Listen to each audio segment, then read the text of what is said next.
Hello, everybody. Welcome back to Beyond the Saga, where we talk about all those great stories beyond the Skywalker saga of movies. I'm David Cottingham along with Hannah Burr. How are you, Hannah? Doing well. And you? Doing great. Doing great. We are back at it again. Mm-hmm. We recently finished the Thrawn series of books. It's hard to say Thrawn trilogy because then you're just like, which one? So I think it's safe to say it's the Thrawn trilogy because the Ascendancy trilogy is the next Thrawn. Which we will dive into, I'm sure, at some point. But we're also in the middle of the Star Wars comic series that takes place after Episode 4. But this episode, we're actually going to start diving into another trilogy. Now, I've been waiting really patiently to do this one because I first read this book when it first came out. It came out. Well, it came out in I got it here. It came out September 4th, 2015. So it was one of the earliest books that came out in the new canon. And the book we're talking about, of course, is Star Wars Aftermath by Chuck Wendig. And I remember, I don't think I've told you this, Hannah. I remember I was at Star Wars Celebration in 2015, which was in Anaheim. And it was during, it was like April. Of course, you know, the new trailer for Force Awakens came out then. And at the Del Rey stand, they teased. They had this book sitting in the glass case, right? And I remember walking by thinking, "What is that?" Because I had not heard about it yet, and all I saw is "The War is Not Over," Star Wars Aftermath, and I'm like, "What is going on?" So the war is not over, and then of course the Death Star is on there, second Death Star. So this takes place roughly right after Episode 6. The Emperor has been killed. The Death Star 2 has been destroyed. The New Republic is beginning. Mon Mothma has become Chancellor. And so that's where this book kicks off. Now, of course, as we do all the time, Hannah, overall, your first impressions. First, when did you read this book? And then overall, your first impressions of the story. I read this book probably roughly maybe between 9 months and a year ago. Mm-hmm. And I mean, my first impression of this book is, holy smokes, I never thought of it that way. Yeah. Because I guess at this point we could say it's a common misconception that the war was over as soon as the second Death Star was destroyed. And the Emperor getting killed, right? Yeah. Exactly. You think, okay, great, it's done. Like, great, we could just start new now. But I love in the opening chapter, there's a father talking to his son, and his son's like, it's over, it's over, it's over. And the father goes, no, it's just begun. Yes. And that line, I don't know why, but that scene just stuck with me because it's so true. Mm-hmm. Sure, they may have won, but they haven't won yet because there are still fractions of the Empire out there still fighting for what they believe in. So no, the next phase of this war has literally just begun after the destruction of the second Death Star. So this book follows this group, and some are familiar characters that you see from the movies, like Antilles and Wedge. But it just follows this group of fighters continuing that battle to officially end this era of war. Yep. Yeah, I'm glad you brought that up because that reminded me, yes, the scene, because everybody can actually go back, and when you watch the end of Return of the Jedi and you have the celebration scenes, the scene on Coruscant where they're tearing down the Emperor statue, like that is the scene in the book, right? Yes. So they're there. There's a celebration there, and it's great because like the next paragraph is Imperials coming and attacking and shooting these rebellion rebel sympathizers, I guess, that think that they've won this war. And that's what and the dad says that. He's like, nah, the war has just started. And it's such a it gets you right there. And it's like, I remember reading this book. Well, I listened to it, obviously. I didn't read it, I listened to it. And of course the great Mark Thompson voiced it, who we've talked about in Masters of the Order series. Go check that out. But he's so good about setting up the scenes like that, and the big thing was diving right in, giving you that explanation. That, I mean, what a great, I don't know what else you could call this book other than Aftermath. Right. I mean, that's like the perfect title, because yes, like you said, the Death Star has been destroyed, the Emperor's been killed, but there's still so much of the Empire out there. And, as we've talked about Inside the Force so many times, a big majority of the people that were part of the Empire did not believe they were wrong. They thought they were part of a unique and saving government, and just a militarized government. And so, of course, when these rebels, to them, everyone was like terrorists. It's like, of course they're going to fight back or try to salvage what they had, right? So absolutely.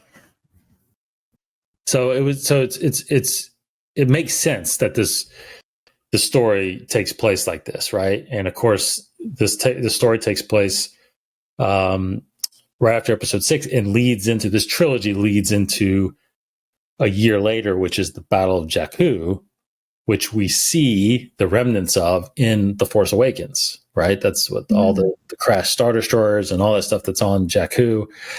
There was a big battle there, which is crazy to think that they thought that far in advance because those books didn't come out till after the movie came out. So you're seeing in the movie all this wreckage on Jakku and not knowing really what happened there. And it's not till a third book you actually get to the battle. So,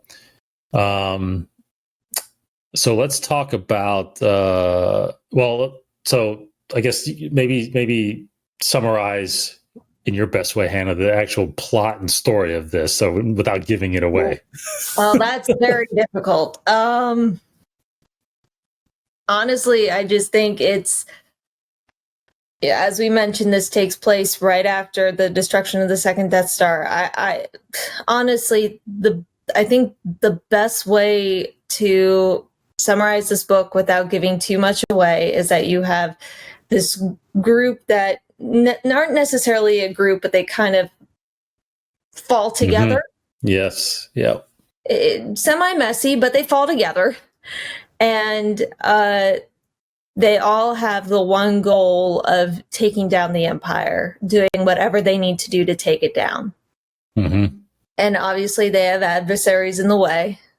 Yep.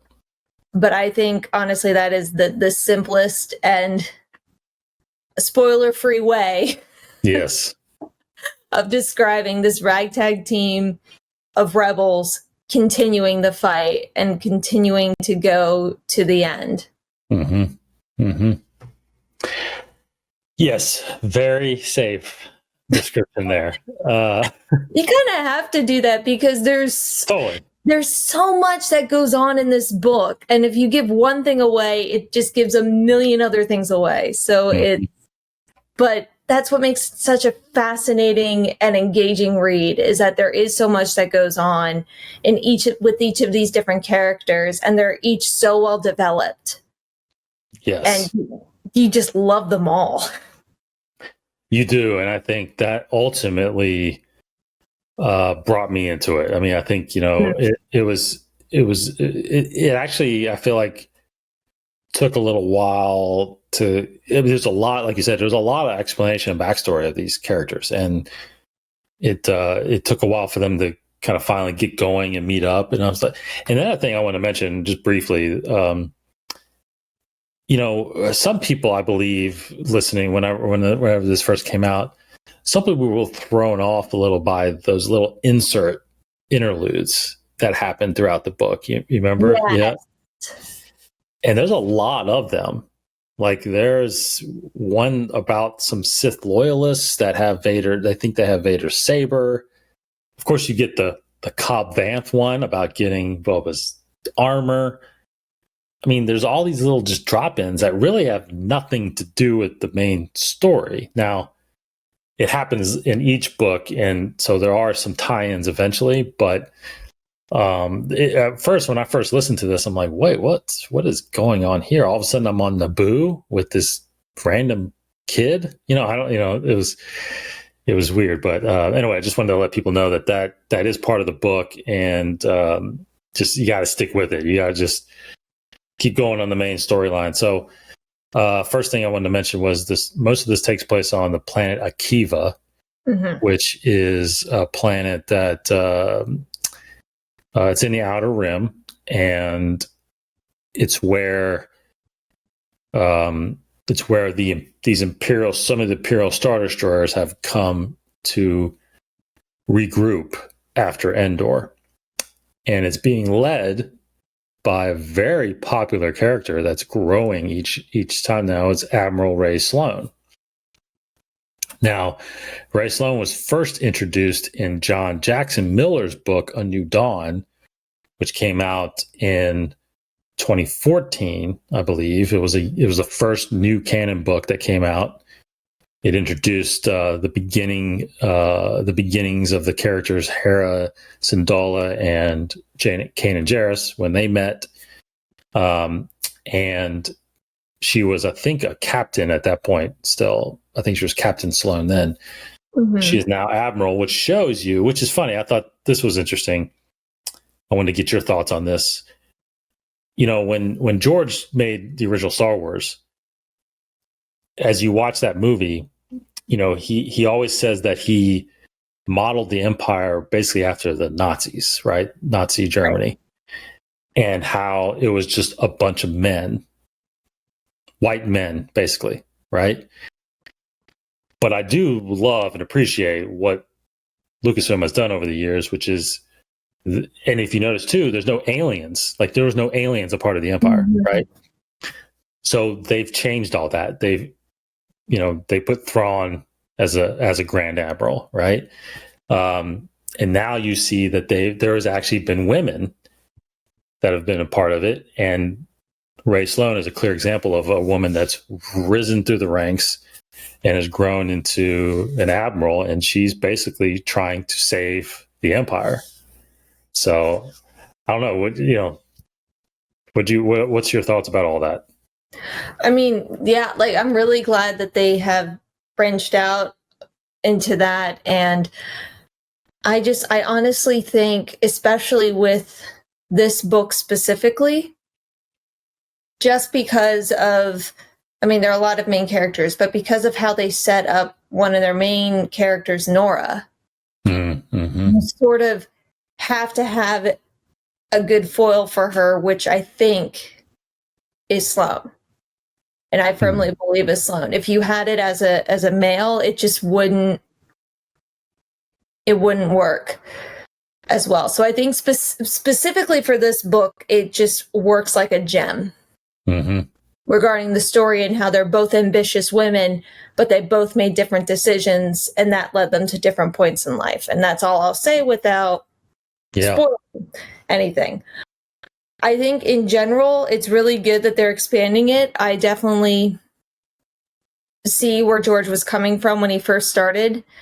And the fact that you expand it, I don't think you lose that message at all that he originally intended. So I think that was delicately done. And it's when you have someone that high in power, you want them to be a very strong character. So good characterization is needed. If you're just doing it because, more female representation. Like, okay, big whoop. Yeah. Right. You're just catering to an audience. The fact that you're actually really developing these characters and really expanding them. Mm-hmm. Huge kudos. I'm all for it. If you're just doing it to serve an audience and just like, oh, here's a female character. Yay.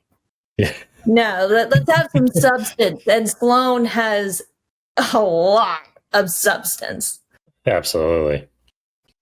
And like I said, very similar to Dr. Aphra, she's gaining a lot of fans.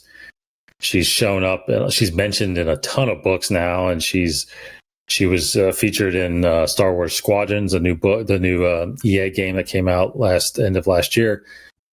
So you're going to get a lot more Rae Sloane, I feel like, and I feel like at some point there's going to be a live action version of her at some point. I mean, Mandalorian is a clear. I don't think she. Well, I'm not going to say whether or not. In fact, because I don't actually remember whether or not she survives or not, but I think she does. So I won't even go there.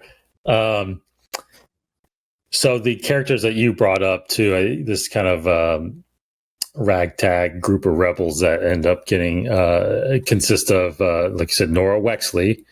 People might recognize the Wexley name. It is the mother of Temmin Snap Wexley, who Greg Grunberg played in Force Awakens and The Rise of Skywalker. There is a B-1 battle droid named Mr. Bones that's reprogrammed. He is the highlight of this book too. I know you loved him, right? I loved him so much. Why are the droids the most lovable characters? Yeah, well, it's funny when you are attracted and drawn in by a basically an assassin droid like Mr. It's funny. But he's a good assassin. He's not. That's right. That's right. He kills the bad guys, right? Right. And then you have Singer, who is a new character, a former Imperial. Mm-hmm. And then you have Jazz Imari, which I love her, and she is a Zabrak, which is she's a species of Darth Maul. It's interesting how they all, like you said, come together and band together for this particular mission that happens in this book. I don't know who of those kind of stood out as your favorite. Oh, that's really tough, but I'm gonna have to say Jazz. Yeah, I think I might go there too, actually. Yeah. I absolutely loved her. I think part of it is because she's tough as nails, but she also has a heart of gold. Mm-hmm. She's like, I'm a loner, I don't need anybody. And then next moment, she's very caring. Yes. And while she's also very much of, I look out for myself and no one else, she'll also do whatever it takes to save the team. I'm trying to be very careful right now. I know you are. Yeah, I know you are.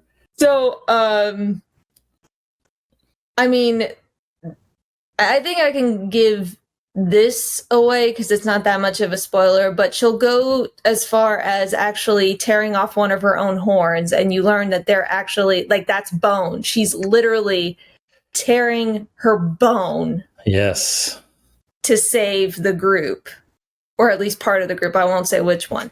But you see how far she will go, but then you also get this really tough girl at the same time. I just think she's a well-developed character. She's incredibly likable, lovable, and so unique because we don't really have, as far as I remember, a character that's like that, especially female of that species. So it's very, very unique. So I would have to say she just slightly pulls ahead of Norra and Mr. Bones. No, I totally agree. I really enjoyed her growth, and honestly, I mean, all of them do have good continued growth through the next couple of books, but she's particularly very very, very likable character as it goes on. So totally agree with you there. I think I would put her at the top of my list. But I'm also intrigued by, Sloane's beliefs, and the way she's viewing this war, and I can see why she's been gaining the popularity that she has. She's a great character too. Well, I think going back to what you said in the beginning, where it's the Empire views these rebels, a lot of them think they're in the right.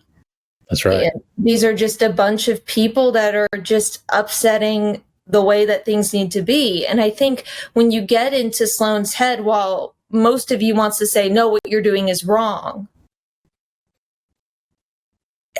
it's so brilliant because you're able to see it from her point of view, and you're able to say, you know what, I actually understand where you're coming from. Mm-hmm. Mm-hmm. You're not all you're not like Palpatine evil. You're not like Sith evil, but I see where you're coming from. Don't necessarily agree with it. So that's an excellent point that you made. And it just circles back to the beginning of, there are two sides to this story. That's right. I know. Yeah. And it comes to a fantastic conclusion in the third book. So we will obviously be covering the next book and the third book here soon. The second book being called Life Debt, Aftermath Life Debt, and then Empire's End is the third book. I couldn't wait to get to those books when they were coming out. So we'll definitely cover them all. Of course, how we always end these segments, though, now that you have read this book and our listeners are hopefully intrigued and excited to maybe go dive into it. This is a pretty pivotal point in the Star Wars timeline, like right after Episode 6. So, how much now? Because I think this question even has more meaning now. Is how much does this impact, the perception of really what's going on in the galaxy at this point? Because I think this is a pretty big story at this point. What do you think? Absolutely, no question. I think it just, personally for me, it blew my mind because I'm sure as many people believe, oh yay, second Death Star destroyed, done, we're done, close the book, we're good to go. Yeah. And that wasn't the case. So I just think it blew my mind, and it just brought a whole new perspective into what this new era of time means. And it also, I think, just brings the reality of war. That even though you have that last battle, doesn't mean the war is completely over. Right. You still have loose ends to tie up. You still might have some other major fights that need to happen. So to me, it just brought everything to reality, and it is so important to the Star Wars galaxy story. 100% agree. I think, you can see at the top of the book too, it says this was part of the whole journey to the Force Awakens series, right? So it's trying to give you a little background, even though it was only the first book of the trilogy. It was trying to give you a little background of what happened after Return of the Jedi before the Force Awakens came out. The problem is there's still a 29-year gap from this series to the next movie, right? So there's a whole lot of history still that's there. But as far as the perception, like you just said, of whether or not the war actually ended. And here's another thought that I was thinking about when I was thinking about this question was, if you recall, during Episode 4, which was 4 years before this, roughly, the Emperor dissolved the Senate. Like, there was no representation by any world. Yes. Like, no one was ever able to, for 4 years, no one was able to speak up against the Empire. And the Emperor ruled by himself, and he had like regional governors and the Moffs and all that stuff. But just think that now that the Death Star has been destroyed, the Emperor's dead, all of a sudden Mon Mothma steps in as the new chancellor. Now all of a sudden, all of these thousands of worlds now have a voice of how they're going to shape this new republic. I mean, just think of that task alone. And that is not going to happen overnight. So you can definitely argue that, fighting the military side of the Star Destroyers and the Emperors or the Empire and Ray Sloan and all this stuff, and having your rebels, and maybe, at that point you're probably gaining a lot more support, a lot more pilots and soldiers and stuff like that to finish the fight. But man, just on the political side, the representation of these planets, like Coruscant or Chandrilla and Corellia and Naboo and all these places that we know and hear about that have these sophisticated civilizations. Now all of a sudden they're able to talk and shape. I mean, just think of the political infighting that's happened. And you saw, and we covered Bloodline, and you saw a lot of that in Bloodline. Think about, that's 24 years later, and they're still fighting about the who's leading and what the new republic is shaped like. So I was thinking about that, and I was like, wow, I mean, just that alone is it's not really hinted, obviously it's not really in this book, we get a little bit of what Mothma's doing in here, but I was thinking of, as far as impact of the saga, it's like, gosh, what a difficult time this is. And like I said, I'll go back to Aftermath being the perfect title. Like there's a lot of aftermath after that Death Star was destroyed. That's an excellent thought. Jeez. Yeah, it's crazy. And I mean, I'm not the big fan, to be honest, of like politics and all that stuff, but I actually liked the political side of like the prequels. And I think this is like a Disney Plus show here. like bring Genevieve O'Reilly back as Mon Mothma and show us how she rebuilds this republic. I mean, I think that is a great show. That would be fantastic. Oh. So. Yeah. I don't know. I'll just leave it there like that. So, any final thought? Well, final thought is what are you rating this book? How are you rating this book? I'm rating it a 4 out of 5, like between a 4 and a 4.5 out of 5, because it's just so good. Yeah, it's pivotal. It's intriguing. You get pulled in right away. Mm-hmm. And it tells a fantastic story, and it has fantastic characters. You're right. I'm with you. I will give it 4 out of 5 as well. I think it's that good. I think it's and honestly, it's again one of them things where I think it was good when I listened to it, but it's actually gotten better as the universe has grown and expanded. And again, you focus on that time. And I mean, honestly, like you think about it, like 4 years later from this book is when the time of the Mandalorian. And again, it kind of helps with that setting, like because it's still kind of like that. Like there's still remnants of the Empire around, not as much as it is now in this book, but that's still out there. You have Moff Gideon out there still leading in charge of a Star Destroyer. So I think there's themes from this book that you find in the shows like that, so it's a good story that people need to go read, I think. Absolutely. And we will be back next time, either, of course, talking about the second book, Life Debt, which I will tell you has a lot of Han and Chewie in it. Yes. I love it. And then, of course, we'll continue to cover the Star Wars comic. Volume 2 is next on our list. And of course, we've got some other books and comics that we're going to throw in here and keep covering. So we really appreciate everybody coming back and listening and commenting. We've got some great comments on YouTube that, really enjoy us talking about these shows, and we really appreciate it.